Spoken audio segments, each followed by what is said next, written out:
Hey guys, Chris here, and I'm Ukrainian Canadian. Today is September 10th, 2024, and let's get to the news and map updates happening in Ukraine and Russia, shall we? So first of all, this is going to be a very quick update on the map front line. And there's a few things I want to discuss, some interesting developments, but again, take it with a grain of salt. Today, the Russians are claiming that the Ukrainians might have started some counter-offensive operations around the northern Kharkiv area here. So this is the incursion that Russia started back in May of this year, where they were able to gain about 150 square kilometers of territory between the border of Russia and Ukraine. Their aim was to go after Kharkiv as close as possible, to shell it nonstop, but that didn't work out for them, and the Ukrainians were able to stabilize the situation within a couple of days. Now, apparently, the Russians are claiming, and they're claiming a lot of things, so that's why we have to take it with a grain of salt, because since the Ukrainians started the Kursk operation, the Russians have been voicing concern every single day that the Ukrainians are about to attack Bryansk, the Ukrainians are about to attack Zaporizhia, the Ukrainians are about to land in Crimea. And so the Russians are throwing spaghetti on the wall and see what sticks. So again, take it with a grain of salt, but since the Ukrainian operation started here in Kursk, the Russians had to transfer some troops from the northern Kharkiv area to Kursk to stabilize the situation. And apparently the Russians are claiming that right now, around the area of Kozacha Lopan, on the western flank of this Russian incursion here, the Ukrainians started offensive operations to try to break through the border and perhaps try to somehow encircle the Russians, block off their logistics.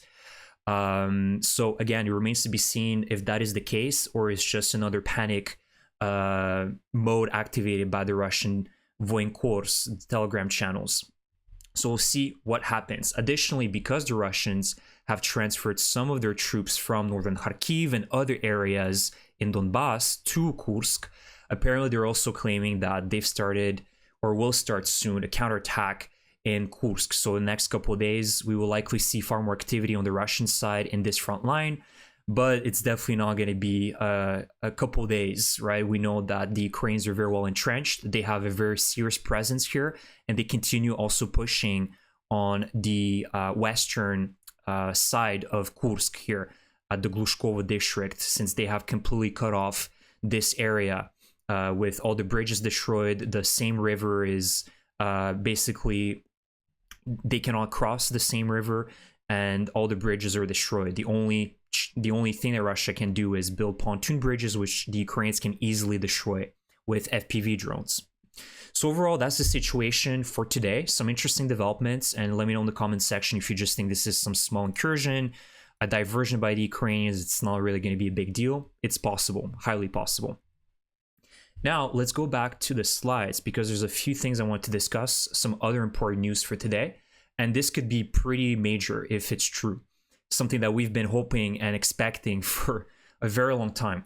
So apparently, the Biden administration will soon give permission for Ukraine to strike deep into Russian territory by essentially allowing Ukraine to use ATACMS, and also will probably receive other cruise missiles that the United States has. We've talked about the JASSMs, some cruise missiles that the United States has, which they have plenty of, which they're also considering to transfer to Ukraine. And apparently, U.S. Secretary of State Anthony Blinken will go to Kiev to announce this within this week. Again, I keep my expectations low because this has been talked about for so many years. And, you know, the United States has kept repeating itself that they're not giving permission for Ukraine to use ATACMS. So I'm not trying to jinx it this time, but this would be very pleasant news indeed. And I believe that this is likely our response to Russia receiving Iranian ballistics this week, and they'd even try to hide the fact. Iran actually even confirmed themselves that they've transferred their ballistic missiles to Russia. And we know that Russia certainly is planning for a massive winter campaign on Ukraine's energy grid, its power plants, and also civilian sectors in Ukraine. So again, it proves that the Biden administration only reacts when there is an escalation on Russia's side, by an escalation by the opponents of the United States and NATO and Ukraine. So they only react to that escalation.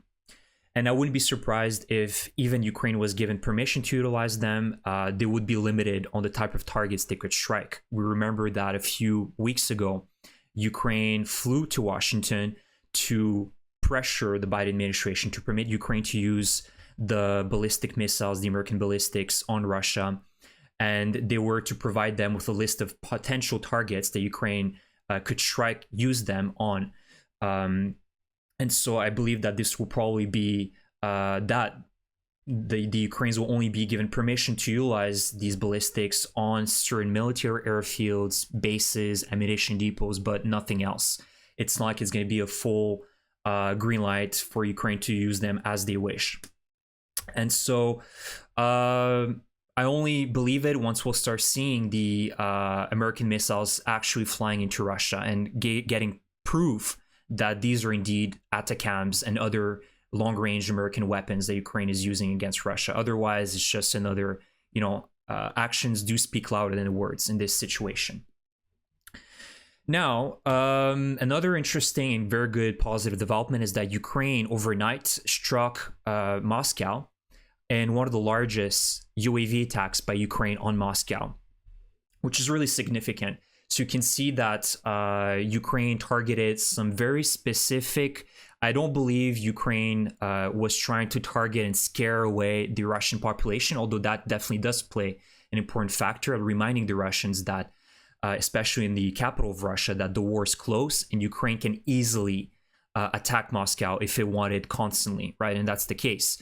But I think part of it is because there are rumors mentioning that Ukraine tried to hit a depot somewhere in the Moscow region close to the air bases that they have there and airports where they might have been the Iranian ballistic missiles stored away that were just transferred by Iran to Russia.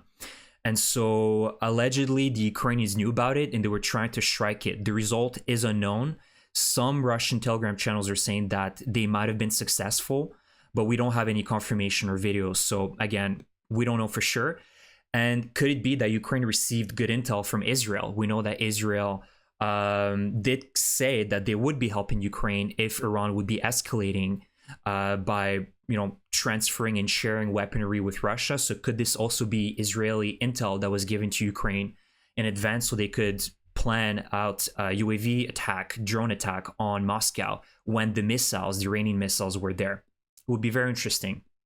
But additionally, the Ukrainians also apparently targeted oil refinery somewhere in the Tula region, not too far away from Moscow region as well.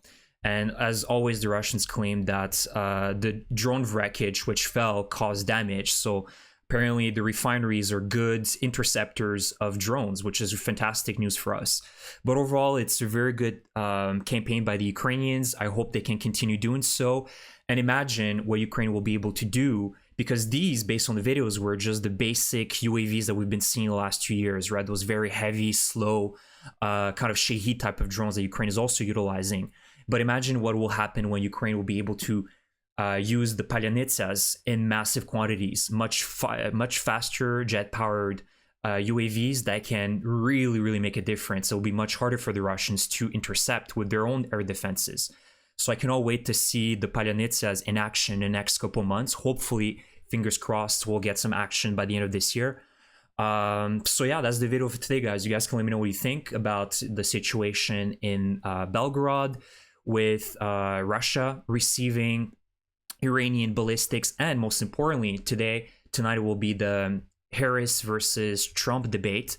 So let me know what you think, who's going to be the winner of that debate.